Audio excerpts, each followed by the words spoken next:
Welcome to the weekly Health RX by Arvasi. I'm Dr. Avanti Kumar-Singh. And I'm Dr. Tanmeet Sethi. We're physicians trained in modern medicine and experts in Ayurveda. And each Sunday, we cut through the noise with physician-led, science-backed prescriptions personalized to your biology. From your hormones and gut to your circadian rhythm and nervous system, we'll help you take care of the systems that matter most so you can stop guessing and start feeling better. Finally, medicine that fits you. Hello and welcome. This is your weekly Health RX for the week of March 1st. I'm Dr. Avanti Kumar-Singh.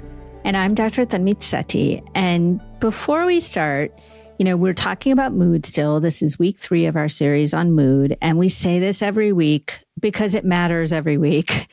But we're not pretending that this mood series is outside of what you're managing in the world right now. It's actually really about helping you manage how your body responds to the world so that you're not consumed by it. And that distinction between caring for and managing the world versus being consumed by it, that's what today's episode is all about. So over the last 2 weeks, you saw why your mood has shifted, that the brakes are worn, the thermostat might have become more sensitive, and you got your pattern interrupt protocol, something concrete to do when anxiety or irritability hit. But this week, we go to the source of what might be reactivating the cascade for so many of you right now. Today, we're talking about news, media, and scrolling and what they're doing to your nervous system. I know I need this because this is definitely such a big source of anxiety for me and irritability, actually, because my pitta is getting fired up as well. So I really feel like we're talking to ourselves too today. Yeah, for I sure. need a reminder of this, right? Because here's the thing, let's sort of name something that a lot of us sort of are maybe, avoiding naming, that the scrolling, that the media is actually making us feel worse. But we do it anyway, right? Opening your phone just to check one more thing. And 30 minutes later, you've read about 6 different stressful things that are going on in the news in the world. Your chest is tight, your jaw is clenched, and you can't actually remember why you opened your phone in the first place. And, again, this is not a willpower problem. It's not like you can say, oh, I'm not going to check the news, right? It's a nervous system problem. Remember that stress cascade we talked about last week? The alarm fires when that stress cascade starts, right? The cortisol starts to build and then the reactivation. So every time you re-engage with a stressor, with the media, with the news, you start a new alarm again on top of the one that's already active. And scrolling is that reactivation. Every headline, every comment section, every notification, that starts a new alarm. It initiates a new phase 1 of that stress cascade we talked about before the last one has even cleared. So again, this is not a willpower thing, right? You're not weak for not being able to stop scrolling. Your nervous system is actually doing exactly what it's designed to do. It's scanning for threats, right? The problem is the threats never stop coming. And so you're always on high alert. You're always in this anxiety spiral, in this stress cascade. And on top of that, if you're in midlife, perimenopause or menopause, your brakes are already worn out and your thermostat is already more sensitive. We've talked about this in the past few weeks. So then your system is even more vulnerable to this stress cascade. So that news just fires the alarm to an already sensitive system. Right. I mean, I think we can all relate to this. And in Ayurveda, there's really a concept that explains this, I think. It's called ahara. It's food and nourishment. But it doesn't just mean what you eat. It means all the food, everything you take in through all of your senses. What you see, what you hear, what you read, what you scroll through at midnight when you can't sleep. That's all food for your mind and your nervous system. And just like the wrong food creates toxins in your gut, the wrong sensory input creates what we call toxins or ama in the mind, mental toxins. And like Avanti said, the reason you keep doing it isn't because you're foolish or you're weak. It's because that pull is actually neurochemical. Yeah, I think this is such an important thing to just pause for a moment because everything is food, right? I think this is such an important concept, right? It's very important in Ayurveda that everything is food that you take in, right? Like you said.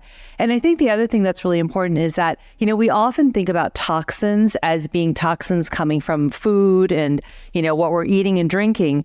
But toxins are also in the mind, right? Mental, emotional toxins. And that's what we're really sort of getting at. Because I don't think that everyone always thinks about the mental and emotional toxins that are being created by our environment, by the things we're taking in.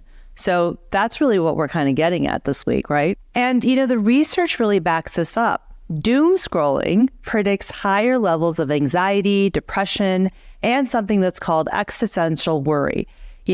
Anxiety is both a cause and a consequence of scrolling. That's the hardest part of this. So you scroll because you're anxious, and then scrolling makes you more anxious. It's a closed loop that just keeps going round and round. And the physical effects are real. They're real. This chronic news overconsumption is linked to headaches, muscle tension, difficulty sleeping, elevated blood pressure, right? All of those things are, can be a consequence of this media intake that we have, especially in the world that we're living in right now.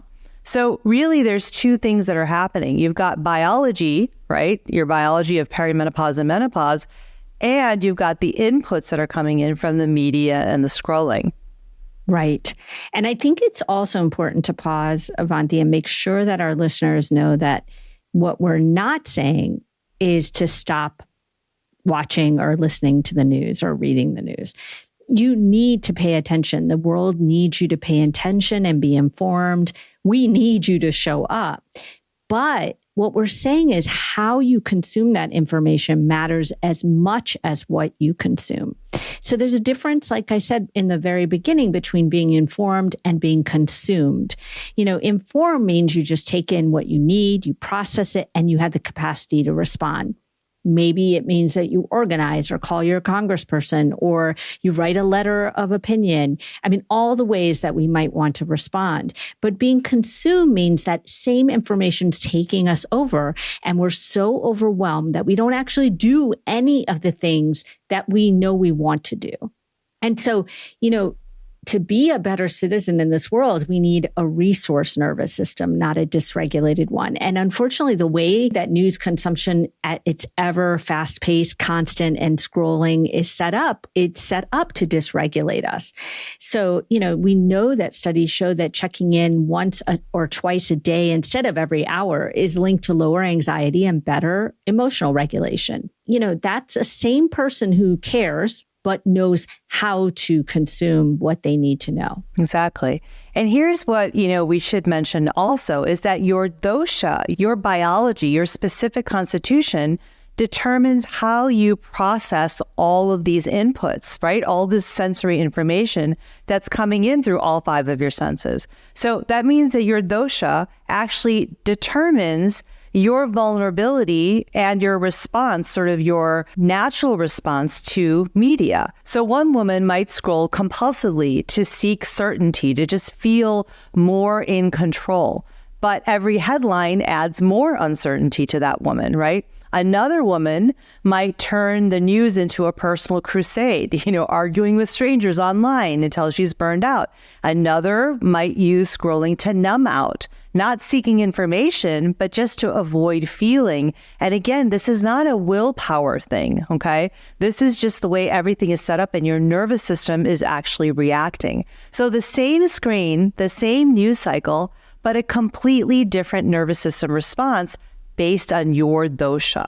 And this week, if you're part of the paid subscription, your dosha-specific episode actually gives you a specific media protocol, how to consume news for your constitution, for your biology. It's not just a generic, just stop scrolling or, limit your screen time. This is a personalized sensory prescription that's based on how your body and mind actually processes information. Right. Because everything we just talked about, the scrolling loop, the or the toxins, the 2 fires, the input and the biology, that's the science. It's the same for everyone. But the prescription isn't, because your dosha determines why you scroll and what it's doing to your nervous system and what to do instead. So if what we described today, that loop of scrolling and anxiety and more scrolling, really resonates for you, this week would be a great week to subscribe to have your personalized prescription. And you can do that in the show notes. Okay, friends, that's your weekly Health RX for this week. Next week is the final week in the Mood series, and we'll be reflecting on what shifted and answering your real questions directly. Until then, be well. Thanks for listening to the Weekly Health RX by Arvasi. Be sure to subscribe on Apple, Spotify, or wherever you listen so you never miss your weekly prescription. And make sure to take the Arvasi Dosha Data Assessment at myarvasi.com, linked in the show notes, so you can unlock your biology and get your own personalized weekly prescription.